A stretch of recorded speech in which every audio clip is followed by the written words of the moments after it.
is so we're 30 years old this year, actually, which is quite nice. Yeah, 1993. So local, independent, trade builders as KCA have really kind of made us what we are.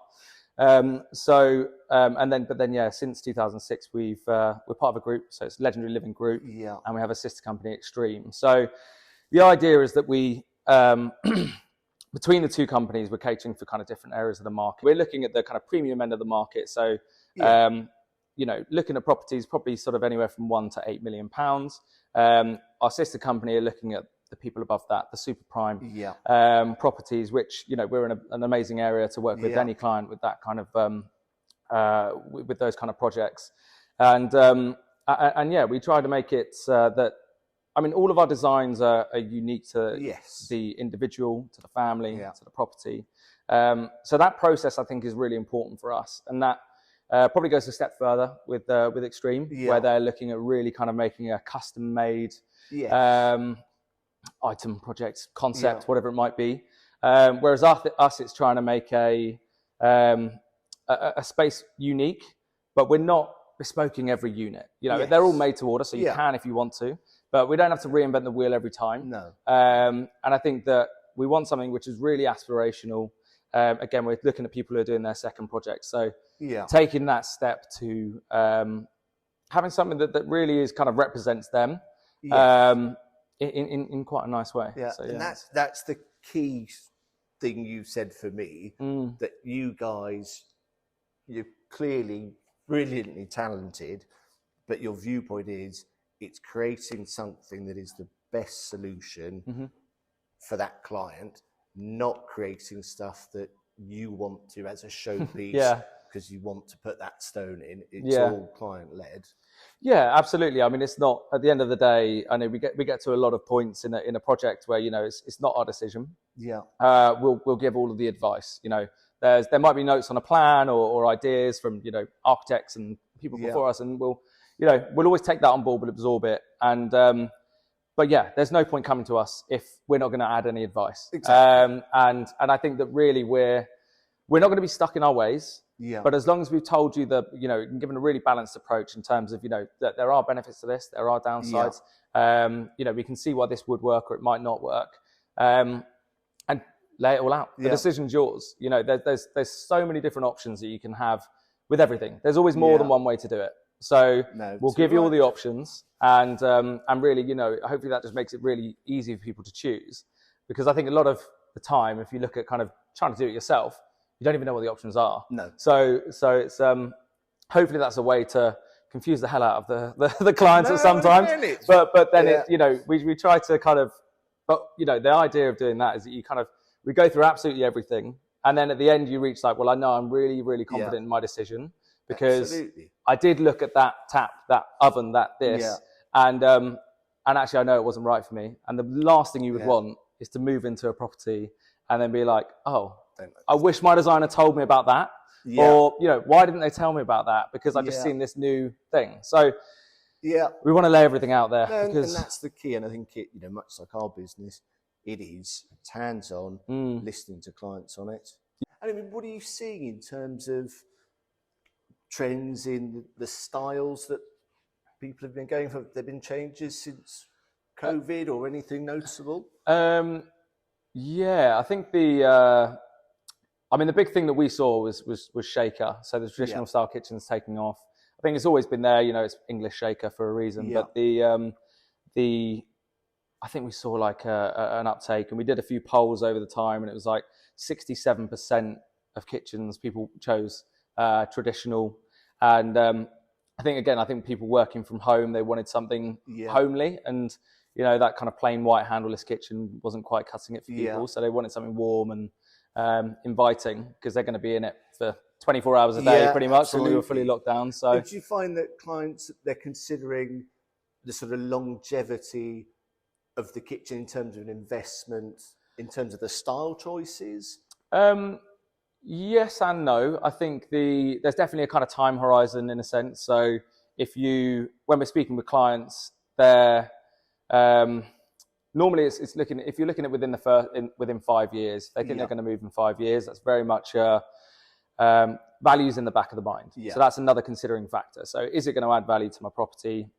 Am I going to get my money back? Really? But yeah, anything over that, I think you tend to find it's like, well, this is our kitchen. It's for us, or our home, with any other bits. So normally if you go a little bit longer, and also I think we're probably in a good place where we kind of have established that our kitchens add value to the property. Yes. So when you guys understand what will add value combined with what will make it the best place to live in. Yeah, exactly. I mean, having working with like developers and everything as well, we also need to know what's going to help them sell the property faster and for the best price, best value they can Absolutely. get. And then but then a lot of that stems from what we're being asked for on the kind of private client side. So if we're we have Mr. and Mrs. Smith coming in off the street and they're asking for something new, or they've seen something on Pinterest or anything like that, then it's also saying, these are the core items which are being asked for time and time again. Yes. If you're putting a property to market,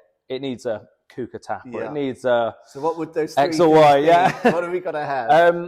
KCA tap, 100%. But I saw that one. Yes. The style of that, more traditional KCA tap. Love it. How long has that been? Really smart. So only in the recent years, it's probably like 3 or so years. But the brass was a big move when you could start doing the brass. So that's been ever popular. But I think that and then the sparkling water and everything with that as well, because that's brilliant. Got to have it. The Abora vented hob, so the downdraft where it's all in the island. I think again, consistency of what we're being asked for in terms of cooking on the island. It's a lot more social. People are making bigger spaces. So like, what we've got here, you've got an island and then a seating area or dining table. So people want to be having a glass of wine and chatting with their friends at the same time. So cooking in the center. And then the third thing is probably I'd say the worktops are really important. Yeah. So a lot of what we've seen is, people potentially going for calmer palettes, but then the stone has to be a bit of a showpiece. Yeah. So I'd say that's definitely something we're asked for. That also comes with its kind of, challenges sometimes when you have the marble, which, water can stain marble. Yes. So when you put that in a kitchen, I've had to replace a coffee table once personally. So where literally we were in a rental and we got stung because there were stains all over the marble coffee table, which you can't avoid. And so ever since then I'm like, just go for something durable on the worktops, and I'd say as part of that Decton, so it's a porcelain ceramic worktop, so that's heat proof, stain proof, scratch proof, and I think people kind of just want to know they can use their kitchen and not have to worry about it. So you don't want to be damaging it. Yeah. But I guess over the years, I've seen some quite funky toys in kitchens. I remember one at Wentworth that had the coffee machine that was controlled by your iPad. Yeah, okay. Haven't seen that one again. You see lots of sort of steam cookers and bits. Yeah. Do you see that?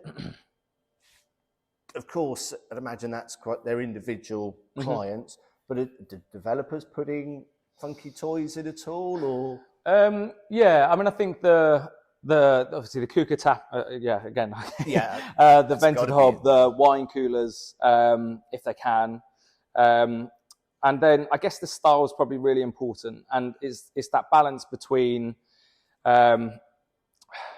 over specifying and under specifying, and this is what we do everywhere. So whether it's a private client or whether it's or an individual or a developer, at the end of the day, we're all working to a figure, right? Yes. So our job's really to try and, if it is a steam oven, we've also been to properties where they're looking to renovate their kitchen and the manuals are still in the steamer. Yeah. And you're like, there's no point investing that much money into another steamer when you can put it back into the finishes, you can have a nicer worktop, handle, whatever it might be. So it's trying to balance that. And I think that there's some clever ways in doing it. So, there's some full-size combination appliances. Yeah. So full-size oven, but then it's got the steam in it. It's got microwave in it. Yeah. And so that's just kind of condenses that all down into one. Yeah.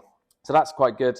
And then like a pantry, a breakfast pantry is if you've got the space, it's that's probably one of 3 I should have said earlier, actually. Yeah. The breakfast No, pantry. too right. Yeah, they're lovely. And I guess from my point of view, I've got a lot of clients who are either considering renovating the kitchen for a sale, or equally, just this weekend, I was out with buyers where the kitchen in the property isn't fit for their needs. What's the process of you guys sort of helping them and guiding them through to get that best kitchen at the end of it? Yeah, so it can take a bit of time. Yeah. I'd say on average, you're looking at, you know, these projects. You also need to think that, you know, the client's probably been thinking about it for years ahead of time as well. But normally that initial kind of sit down, we try to look at it as, you know, firstly, it's visiting the client's property, understanding them. If they're renovating for them, that's always hugely important. That's a good starting point. You know, what are they like? Where do they go on holiday? Where, you know, what's the family unit like? How many dogs are there that are going to be running around and biting at the corner of the island and things like that? And then, if you're looking at it going to market, then I guess it's probably a similar process, but maybe the emotions a little bit different. Yes. If you're getting it to, you're putting it to market, it's really like, what are the popular finishes that I can rely on? Safer choices rather than... Yeah. And I think that going back to that question earlier about kind of thinking about the whether you're adding value down the line. Yeah.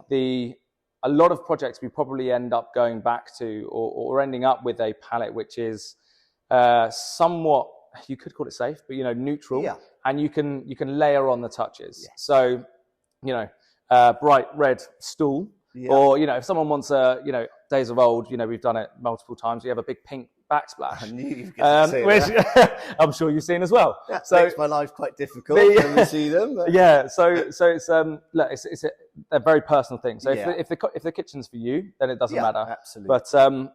But then at the end of the day, if you really like a shocking color, I know that my taste is different to it was 5 years ago. So you're not going to rip out the whole kitchen to change the color of the doors. If you have a hand painted kitchen, you can obviously get that done. But if you're going for a more kind of manufactured product, then you want to add your touches lightly, and then you can change them. The cushions can change. Yeah. Go from pink to blue. Whatever you want to do. So in terms of that process, it's really kind of being an advisor and a guide.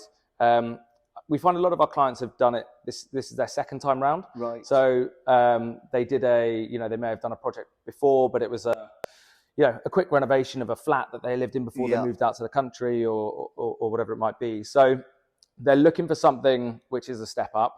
They're looking to invest, and they're looking for something which, again, they can probably show off at the end of the day. Yeah. So when you have your friends round, it's it's not a quick renovation. This is a change to their family home. Massively. And change to their life. So it's quite a nice process to go through, really. Huge. And dare I say it, from what I see with clients and buyers, it's probably the most important room in the house that everyone's considering about. Yeah. And looking around here, you come here, you would have a beautiful kitchen, whichever style you could dream up. Thank you. But I guess the key for it, and I guess where you guys really add the value, is going through that process of how to use that space and understanding how the clients will want to use it to make sure it really hits home and resonates for them. Yeah. I think transforming those ideas into something which, ends up looking amazing, feels amazing, functionally works. There's plenty of examples you can think of when you go around someone's house and you go, well, why are you changing it? Yeah. And, it doesn't look it's not falling apart and all that sort of stuff. But the user, when you go, behind the curtain kind of thing, you open up all the cupboards and the bins over there, and you see why it's not working. And it's funny. The other day I was in a pub and we were watching the rugby, and behind me I saw there was a lady who was trying to design her own kitchen online. And she was there for hours. So she was there. We were probably there for like 3 or 4 hours. So you watched her. She was sat behind us. And then I was like, I'm not gonna be too rude. But then it got to a point. I was like, look, I'll just poke my head in. Yeah. And it, for something that, again, having done for over a decade, you kind of look at that. I had a chat with her. It probably took about 10 minutes, and then we kind of redesigned the space. Yeah. And just it was really interesting kind of example of how you know, she was there for ages trying to figure this out. And then, you know, it probably took us about 15 minutes to get a solid idea. There were a couple of bits that she had to compromise on. That was due to the space.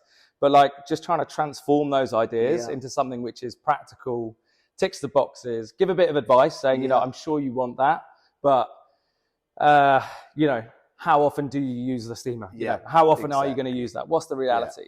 And I think that transforming that can be a much quicker job when you're going to you know, an expert or professional. Well, you guys know what works. What's the best route on it? I think it's knowing what to do. I mean, there's tips and tricks. Like, so you can, like I say, you know, we were going to the pink stuff again, pink or blue. So you know, if you were to paint a whole kitchen in a new color, there might be a you know, an uplift to do that on the whole kitchen.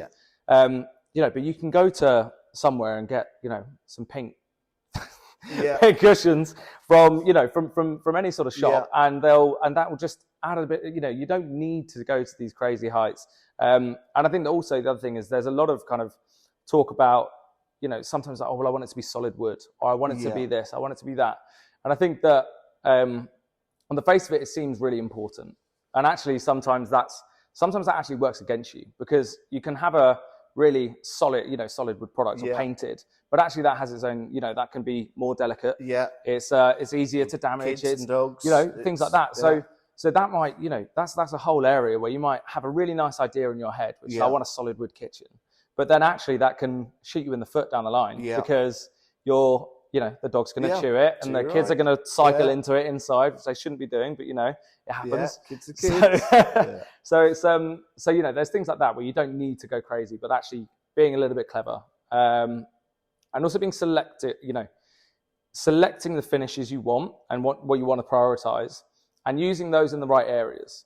So if you have a breakfast bar and you want this amazing piece of marble, you know, or sorry, you have an island, you have an amazing piece of marble, put it on the breakfast bar. Don't put it everywhere.